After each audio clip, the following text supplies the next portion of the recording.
Tapi kalau kita berlutut, Tuhan tidak perlu dituntut. Mujizat kerap kali terjadi. Ini bukan hanya gerak-gerik tubuh atau postur jasmani. Berlutut itu adalah posisi berserah. Bukan berserah itu kayak syera-syera terserah. Berserah itu bukan terserah. Berserah itu gini loh, Lord, heal me. I believe you can, I surrender to you. Orang berserah itu datang kepada. Orang terserah itu nggak kemana-mana, dia nggak ke situ, nggak ke sini, dia nggak kemana-mana, terserah, netral, aku non-blok. Orang berserah itu, kalau dia berserah kepada Yesus, datang kepada Yesus. Orang berserah itu datang kepada.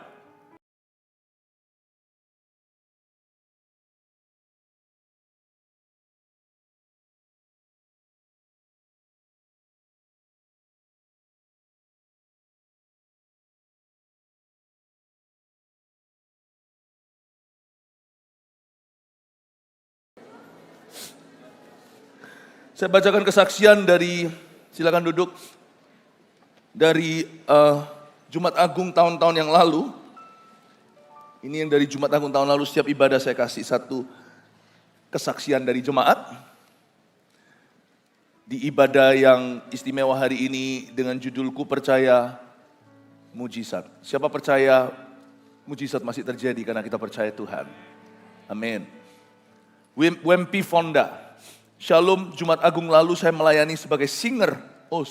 Untuk 3 kali ibadah Jumat Agung di 18 April 2025 di GMS Surabaya Barat, service 1, 2, 3. Saat ministry time, Pastor Philip mengajak jemaat bergandengan tangan dan berdoa. Posisi saya saat itu ada di atas panggung. Dan saya menumpangkan tangan pada kaki kanan saya yang seringkali kesakitan karena otot kejepit. Saya minta pada Tuhan agar disembuhkan secara total tanpa harus mondar-mandir ke dokter, apalagi sampai operasi. Saya merasakan pada saat itu ada mujizat terjadi, Tuhan sudah sembuhkan saya. Dan benar saja sampai dengan saya membuat teks kesaksian ini, yaitu di 12 Mei 2025, kesaksian kami terima tahun lalu, kaki kanan saya sudah tidak pernah sakit lagi, saya sudah sembuh, haleluya, puji Tuhan. Tidak ada kesembuhan besar, kesembuhan kecil, dari kanker stadium terakhir, dari orang koma bangun kembali, atau orang yang sakit perut dan sembuh disembuhkan oleh Tuhan. Tuhan adalah Yehovah Rafa. Dia tidak pernah berubah dahulu, sekarang, sampai selama-lamanya. Dia tetap adalah Tuhan yang sama saat menciptakan Adam dan Hawa. Dia adalah Tuhan yang sama selama-lamanya. Saya ingin kita belajar sepanjang hari ini. Saya mengupas satu cerita Injil, 5 kali kebaktian. Menunya tadi sudah keluar belum ya? Saya lupa. Nah, ini dia. Kita di ibadah yang keempat, Yesus menyembuhkan seorang yang sakit kusta. Kita buka dulu ayat firman-Nya, terletak di kitab Markus. Markus pasal yang ke-1 ayat 40 sampai 45. Yesus menyembuhkan seorang yang sakit kusta.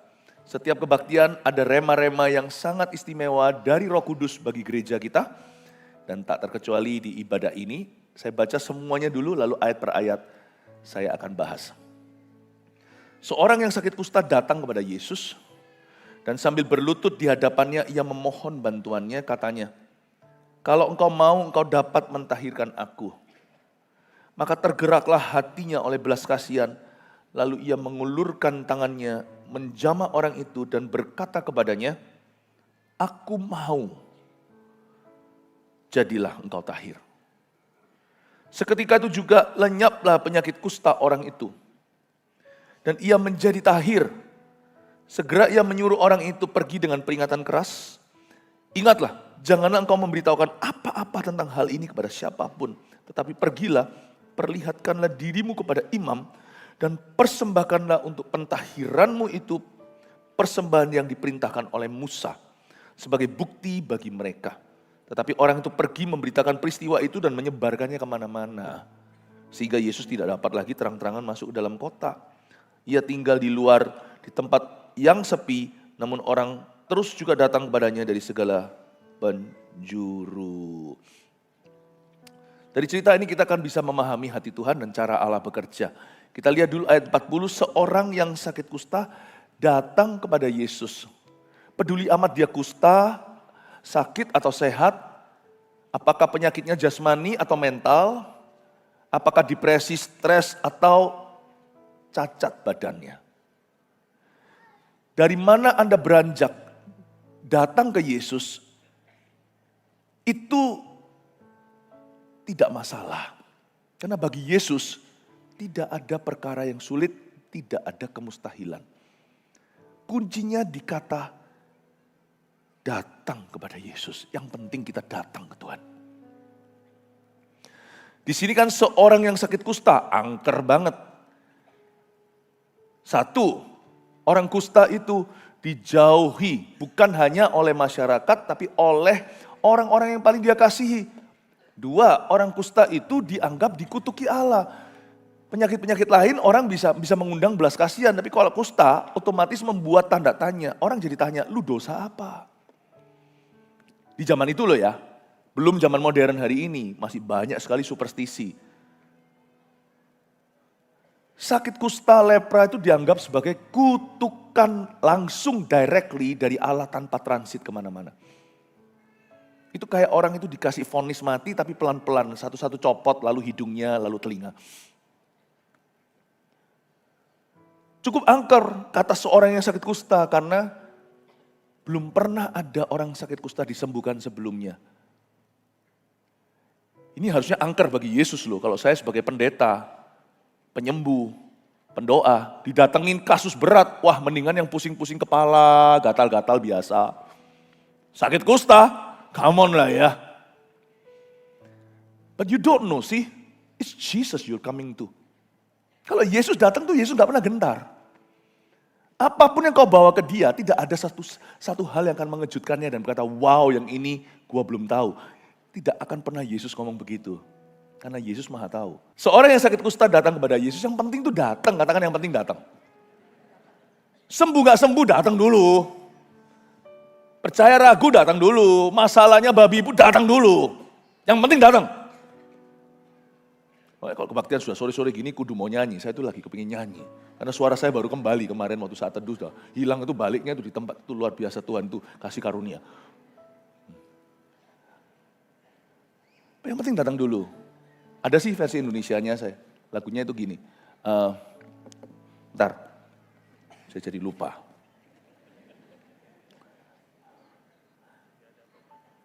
Apa? Tidak ada beban yang berat. Oh itu ada bahasa Indonesianya ternyata ya.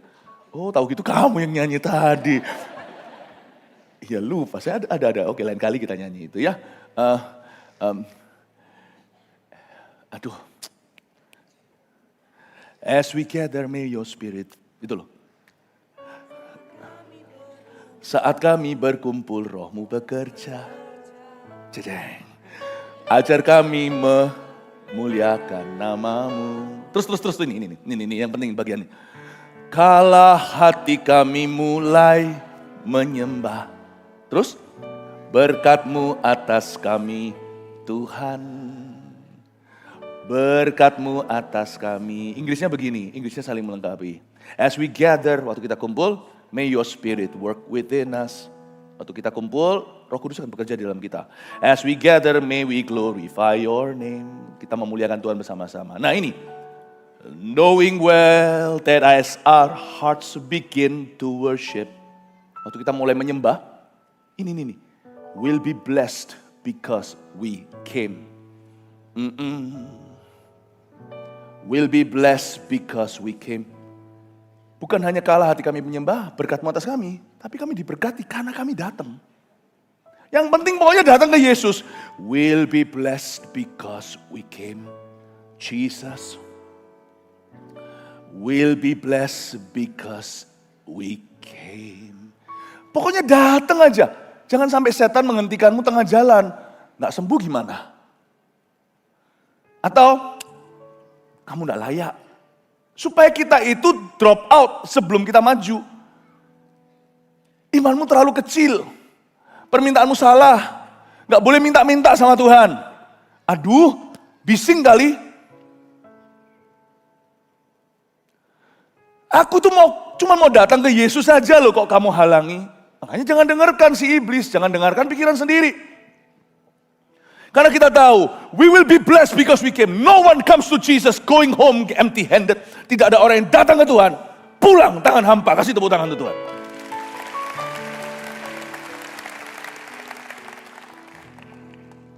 Seorang yang sakit kusta datang kepada Yesus. Dan sambil berlutut di hadapannya, ia memohon bantuannya. So sweet ya. Dia datang itu tidak dengan menuntut, tapi dengan berlutut. Lawan kata berlutut, itu nuntut. Lawan kata menuntut, itu berlutut. Kita tidak bisa punya dua-dua di dalam iman kita. Tapi kalau kita berlutut, Tuhan tidak perlu dituntut. Mujizat kerap kali terjadi. Ini bukan hanya gerak-gerik tubuh atau postur jasmani. Berlutut itu adalah posisi berserah. Bukan berserah itu kayak syera-syera terserah. Berserah itu bukan terserah. Berserah itu gini loh, Lord, heal me. I believe you can, I surrender to you. Orang berserah itu datang kepada. Orang terserah itu gak kemana-mana. Dia gak ke situ, gak ke sini. Dia gak kemana-mana, terserah, netral, aku non-blok. Orang berserah itu, kalau dia berserah kepada Yesus, datang kepada Yesus. Orang berserah itu datang kepada. Kesalahpahaman besar di dalam iman kekristenan adalah berserah itu berarti tidak minta apa-apa. Salah, berserah itu minta sama Tuhan dan percaya. Karena aku serahkan ke Tuhan, tidak serahkan ke setan. Aku tidak serahkan pada feelingku, aku serahkan pada janji.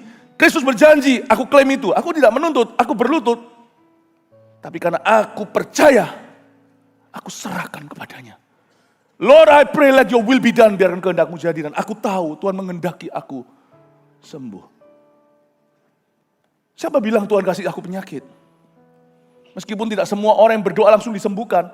Dan ada banyak pertanyaan di dunia ini, kenapa itu belum sembuh, ini belum sembuh. I know, but I refuse to believe, saya menolak untuk percaya bahwa Yesus memberi kita penyakit. Not true. Tidak semua penyakit dari setan. Namanya kita hidup di dalam dunianya Adam dan Hawa. Belajarlah untuk bisa menerima bahwa hidup tidak sempurna. Tetapi saya tidak mau percaya. Jangan kau sesat, kata Alkitab di surat Yakobus dikatakan. Jangan katakan Tuhan mencobai siapa-siapa. Tuhan tidak dicobai oleh apapun. Atau mencobai siapapun. Tapi semua yang benar, sempurna, datang dari Bapa. Bapa, segala yang baik. Jadi lagu loh di gereja ini sampean. Semua datang dari tahtamu. Allah Bapa, Putra dan Roh Kudus, ku mengasihimu. Itu dia. Bapa, segala yang baik only. Semua datang dari tahtamu. Kesembuhan baik enggak? Apalagi kelepasan mujizat terbesar. Allah, Bapa, Putra dan Roh Kudus, tiga-tiga, tidak ada maksud buruk, tidak ada bad intention in your life. Ku mengasihimu. Ingatlah Bapak Ibu Saudara, sambil berlutut di hadapannya, ia memohon bantuannya. So sweet. Dia polite, dia sopan, ia memohon bantuannya. Dan kata-katanya pun, meskipun kata-kata itu penuh percaya, tapi terdengarnya seperti meragukan. Kalau engkau mau, engkau dapat mentahirkan aku. Berarti orang ini beriman sama Tuhan, sekalipun belum beriman penuh. Karena iman pertama yang dia yakini, Tuhan itu mampu. Engkau bisa mentahirkan aku. Tapi dia punya satu great misunderstanding atau kesalahpahaman yang besar. Karena kondisinya kusta, selama ini dia dengar-dengaran. Orang sekelilingnya berkata, lu dihukum Allah. Jadi di area ini dia belum lulus. Tapi Yesus justru katrol dia. Bukan Yesus jatuhkan, tapi di area di mana kurang Tuhan tambahkan iman. Iman yang Tuhan tambahkan bukan lewat kata-kata, lewat jamahan. Lewat jamahan itu dia dapat approval, dia dapat afirmasi, dia dapat peneguhan, dia dapat penerimaan. Karena orang kusta, siapa mau jamaah, istrinya aja ogah.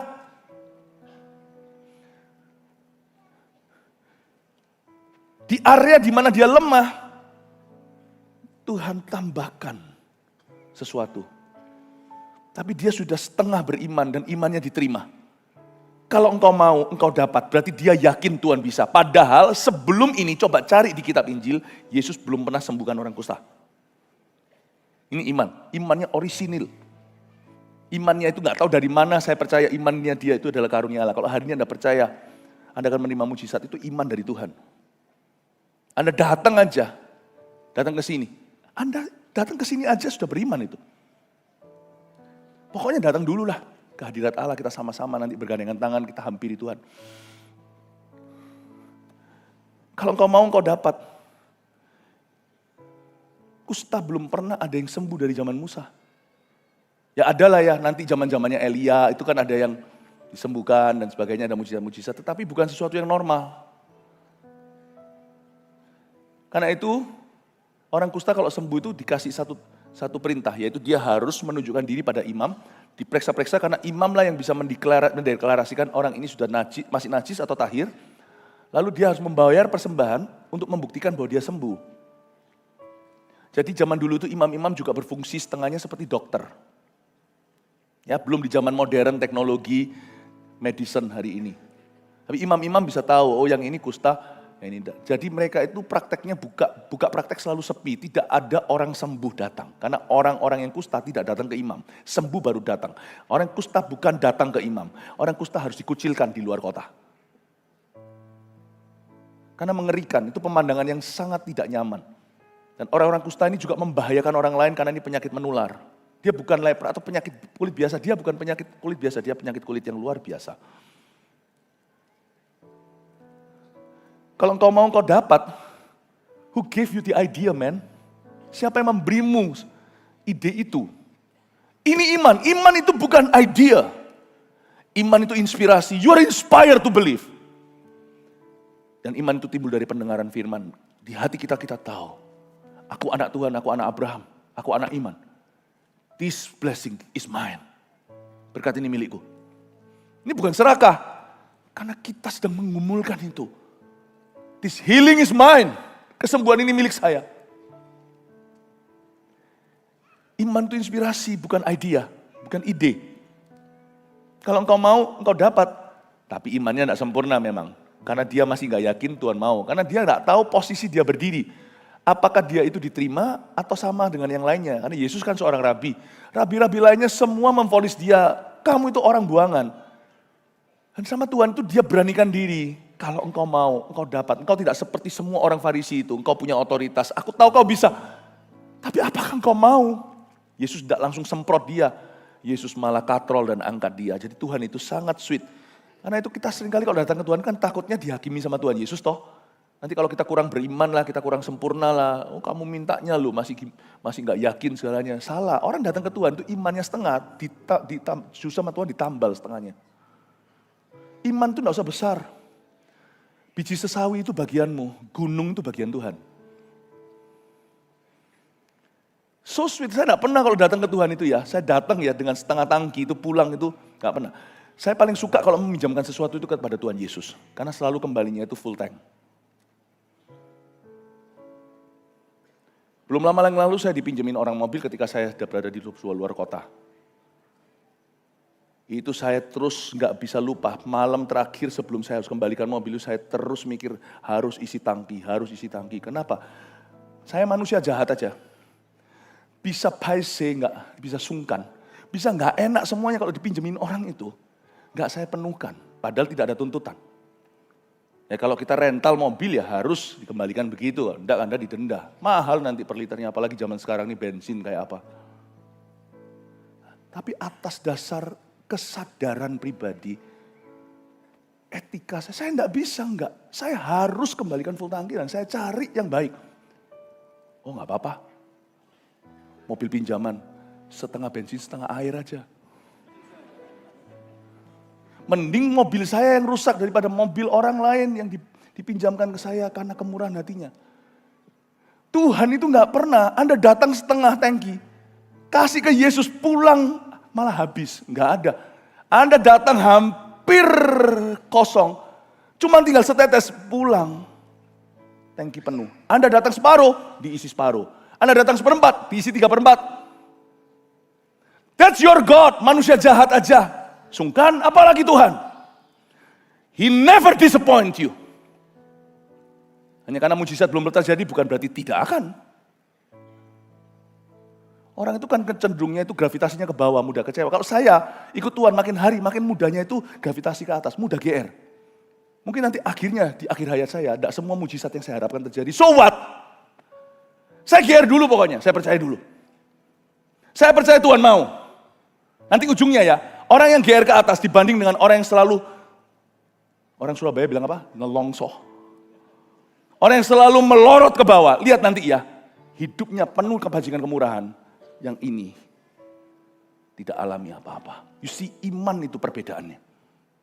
Orang ini tidak seperti kusta yang lainnya. Emangnya di kampung kusta cuma dia doang?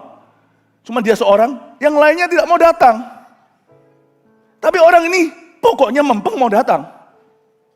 Dengan setengah tangki lagi. Tapi dia satu-satunya yang pulang, disembuhkan.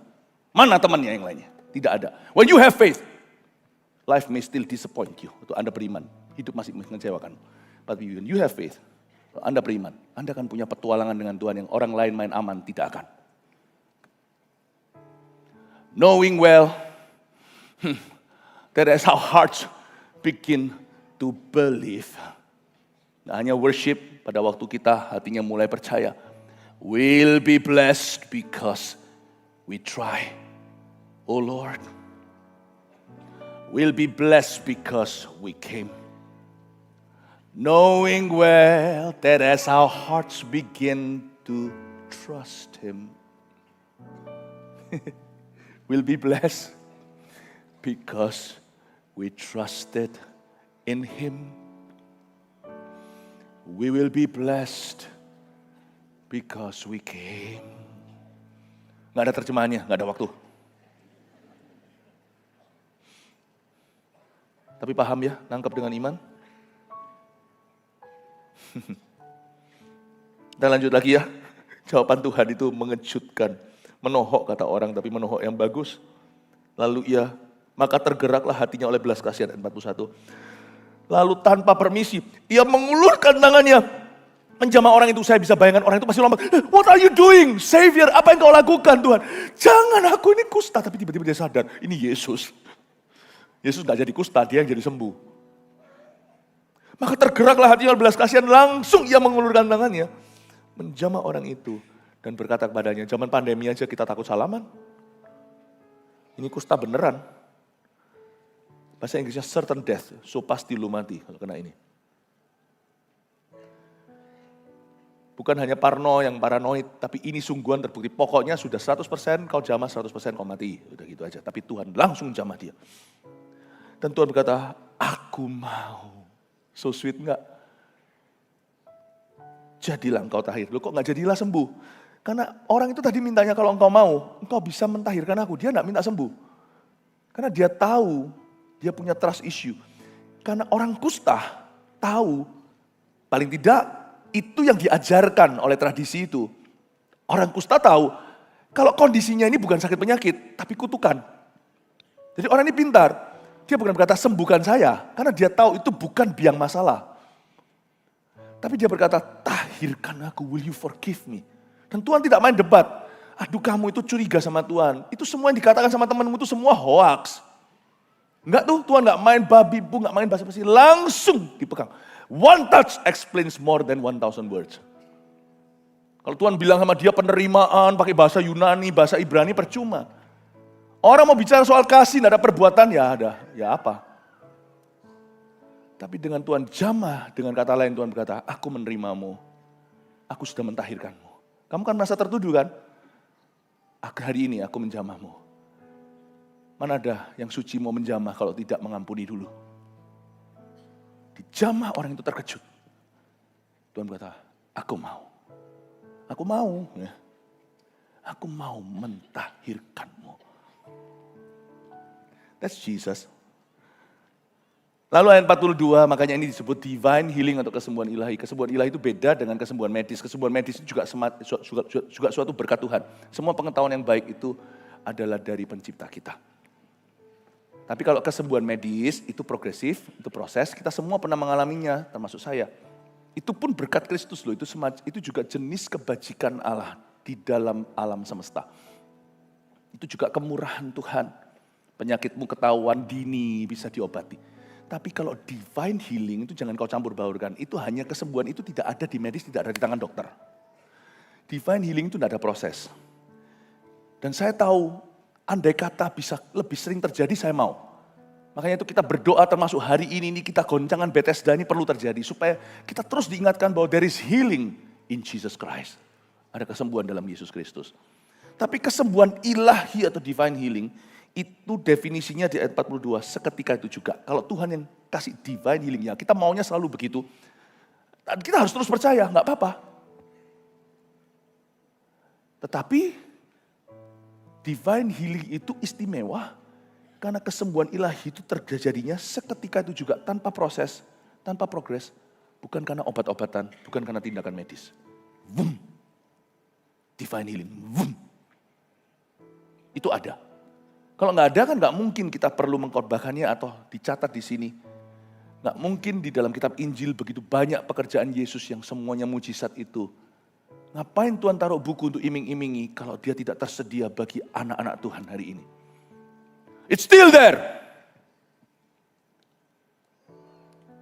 Knowing well that as our hearts begin to worship, we'll be blessed because we came. Kita bisa diberkati dengan berkat-berkat yang alami atau siapa tahu kita akan memperoleh mujizatnya hari ini. Yang GR ke atas katakan amin. Amin. Seketika itu juga lenyaplah penyakit kusta orang itu dan ia menjadi tahir. Segera ia menyuruh orang itu pergi dengan peringatan keras. Nah yang ini bagian ini nanti saya cuma bahas sekilas. Kenapa Yesus kok kasih dia peringatan keras ya, kamu jangan beritahukan apa-apa tentang hal ini kepada siapapun, karena kesembuhan kusta pasti heboh, bukan main. Selain itu, kebangkitan orang mati. Gara-gara satu orang mati yang dibangkitkan Yesus membangkitkan banyak, bukan hanya satu. Semua perbuatan Yesus, pekerjaannya kalau ditulis, tidak ada library, perpustakaan bisa menampungnya. Tapi yang kita ketahui, dicatat di Injil, salah satunya adalah Lazarus yang dibangkitkan. Tahu nggak gara-gara dibangkitkan itu rame kan, itu heboh kan. Lazarus diancam-ancam mau dibunuh. Sama orang-orang Farisi. Yesus bilang sama dia, kamu jangan ngomong dulu, ini karena Yesus belum disalibkan. Supaya nanti orang tidak menganggap dia sebagai dokter, karena tujuan utamanya adalah pengampunan dosa. Nanti semua orang datang berbondong-bondong, gak jadi dia ke Yerusalem. Jadi Yesus melakukan ini, karena misinya belum selesai. Misi kedatangan pertama. Tapi sekarang Yesus sudah dibangkitkan, malah justru harus dilucuti oleh darah anak domba, oleh kesaksian kita iblis dikalahkan. Justru iblis harus dilucuti di tempat umum. Karena itu kalau ada orang yang disembuhkan, dia mesti kesaksian. Setelah ini ya, seperti orang kusta yang pergi ke imam, Anda juga harus pergi ke dokter. Karena Tuhan berkata di situ dan dia memberikan persembahan kepada imam itu sebagai bukti akan kesembuhannya. Anda juga ke dokter karena semua kesembuhan yang Tuhan berikan di dalam tubuh Anda, kesembuhan jasmani, pasti akan bisa diverifikasi oleh dokter. Everything God does. Kadang-kadang bisa jadi kesembuhan itu langsung instan, kadang-kadang tiba-tiba keadaanmu membaik padahal nggak mungkin begitu, atau tiba-tiba speedy recovery. Nanti Anda melewati meja medis tersebut akan mendapatkan bukti secara nyata. Bersaksilah supaya orang lain dikuatkan. Anda tidak bersaksi ke saya karena saya sudah percaya bahwa hari ini sesuatu akan terjadi. Anda bersaksi untuk orang-orang lain yang mengalami mirip seperti Anda supaya mereka dikuatkan oleh Tuhan. Amin Bapak Ibu. Tapi Yesus ngomong waktu itu, jangan kamu beritahu orang lain. Ingatlah, janganlah engkau memberitahukan apa-apa tentang hal ini, ayat 44, kepada siapapun, tapi pergilah, perlihatkanlah dirimu kepada imam, balik ke dokter, persembahkanlah untuk pentahiranmu persembahan yang diperintahkan oleh Musa sebagai bukti bagi mereka. Tapi ya, orang itu pergi memberitakan peristiwa itu dan menyebarkannya kemana-mana. Kelalaian sih, kebodohan menurut saya. Tapi ingat, ini zaman dulu. Yesus larang dia saksi karena Yesus masih di misi pertama. Sekarang Yesus sudah bangkit naik ke sorga. Besok lusa kita rayakan Paskah. Sekarang waktunya kita bersaksi untuk Tuhan. Tapi saya kasih sebuah analogi supaya Anda mengerti kenapa sih kok dilarang waktu itu. Sehingga Yesus gara-gara itu dia gak bisa lagi terang-terangan masuk dalam kota. Ia tinggal di luar, di tempat-tempat yang sepi, namun orang terus juga datang padanya dari segala penjuru. But thank God, bersyukur pada Tuhan, ternyata misi Tuhan tetap tidak bisa digagalkan karena Yesus tidak pernah gagal. Tapi agak lebih susah aja, mau masuk itu udah bonong-bonong, dia harus bisa cari rute-rute tikus, jalan-jalan tikus. Suatu hari, pada waktu saya berada saya lupa di mana, kalau nggak salah di Eropa. Waktu itu cari Chinese restaurant. Aduh, kepingin nasi. Masuklah sana pegawai-pegawainya, kelihatan orang-orang keturunan Chinese, tapi sudah nggak bisa ngomong bahasa Chinese. Ya, Inggris pun patah-patah, saya lupa waktu itu di negara mana, di pelayanan, waktu zaman dulu lama sekali. Lalu habis itu saya masuk di sana sama istri saya, aduh kepingin sekali teh ini, teh yang dia punya itu nggak enak, Chinese tea. Bukan teh yang kembang, teh apa gitu ya, yang puer atau apa yang positif. Do you happen to have ini? Ngomong-ngomong, ternyata saya dengar nguping, oh nggak ada, teh ini nggak ada. Pokoknya whatever is on the menu. Ya sudah wis, terimalah apa adanya, jauh dari Asia, makanan Asia pokoknya ada. Daripada saya keliling mana-mana, misalnya kalau Chinese restaurante, nggak ada orang mengerti, Chinese restaurant please. Saya mau makan nasi, udah jangan makan pecel, sekarang nggak ada. Singkat cerita akhirnya minta teh ini loh enak, pingin teh ini. Teh tawar, teh Chinese. Tapi saya tiba-tiba nguping dengar, pemiliknya tuh orang Chinese, ngomongnya masih lalu saya ngomong pakai bahasa Chinese lah. Ya, gaya-gaya sedikit supaya bisa nyantol, supaya bisa nyamber gitu loh ya. Padahal kalau ngomong lebih lagi kelihatan Indonesianya nanti gitu, nggak bisa. Jadi saya ngomong sedikit, saya bilang, ya, kamu punya nggak Chongguo cha? Ada teh tertentu itu. Ini kayak Jiang Zhongwen. Oh, kayak Jiang Zhongwen. Dia tanya sama saya, 来自哪里的? 我是印尼华侨. Ya nggak ada, sorry hari ini nggak ada translation. Jadi, 我是印尼华侨. Ini ya, oh terus ngobrol lah kita. Tapi saya ada maksud minta teh. Loh saya nggak minta for free, saya mau bayar. Terus dia bilang, 你知道吗? 我告诉你啊, saya beritahu kamu ya, saya simpen teh ini hanya untuk saya dan istri saya. 好茶ya. Wah ini teh yang bagus sekali. Dia bilang, kamu jangan ngomong sama semua ya customer yang lain ya. Aku suka sama kamu, dia bilang gitu. Wah ngobrol-ngobrol seneng lah, keluarlah 好茶. Cinta istri apapun kutempuh. Tiba-tiba bisa bahasa Chinese. Ya, istri saya tidak nuntut, cuman kepingin. Ya kan, lalu kita minum sama-sama selesai. Masa mungkin lalu saya berkata, pengumuman.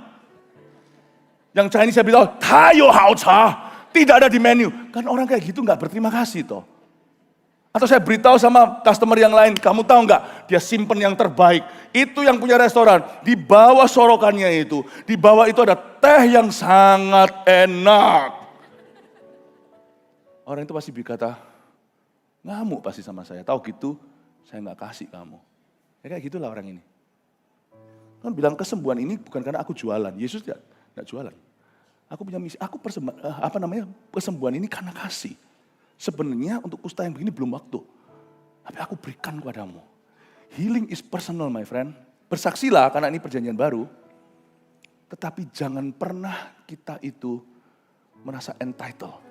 Merasa berhak atas itu. Tuhan akan memberikannya kepadamu. Peliharalah kehidupanmu yang penuh dengan kesaksian itu. Dan jangan juga dengan orang-orang yang mendengar orang lain disembuhkan. Jangan berkata lu kok enak. Kalau kita mau hampiri yang punya toko, bicara baik-baik. Kalau engkau mau, annyeonghaseyo. Kalau engkau mau haseyo, kau bisa sembuhkan aku seyo.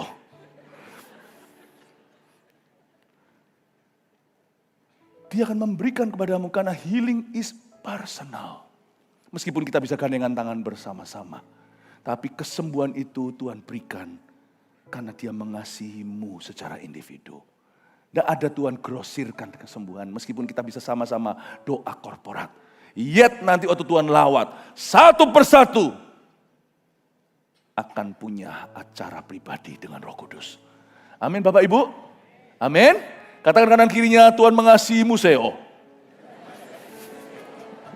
Haleluya, kasih tepuk tangan untuk Tuhan Yesus. Kami punya Allah yang mampu dan Allah yang mau. Terima kasih untuk kebaikan-Mu. Kami kembalikan semua kemuliaan hanya bagi-Mu. Hanya Engkaulah Juru Selamat kami semua. Hanya Engkaulah Gembala Agung kami semua. Kepadamu kami lemparkan semua mahkota kami. Terima kasih Yesus, Engkau begitu bagus, Engkau begitu indah. Thank you, we love you. We love you sincerely from our deepest hearts. Jemaat yang dikasih Tuhan, pulanglah membawa cinta kasih. Pulanglah sembuh, pulanglah sehat. Pulanglah membawa kuasa iman. Pulanglah membawa pedang roh. Pulanglah membawa damai sejahtera terutama di dalam Allah Bapa, Putra dan Roh Kudus menyertaimu di dalam kerjaanmu, pelayananmu dan rumah tanggamu dari sekarang sampai Tuhan Yesus datang. Dalam nama Yesus, amin. God bless.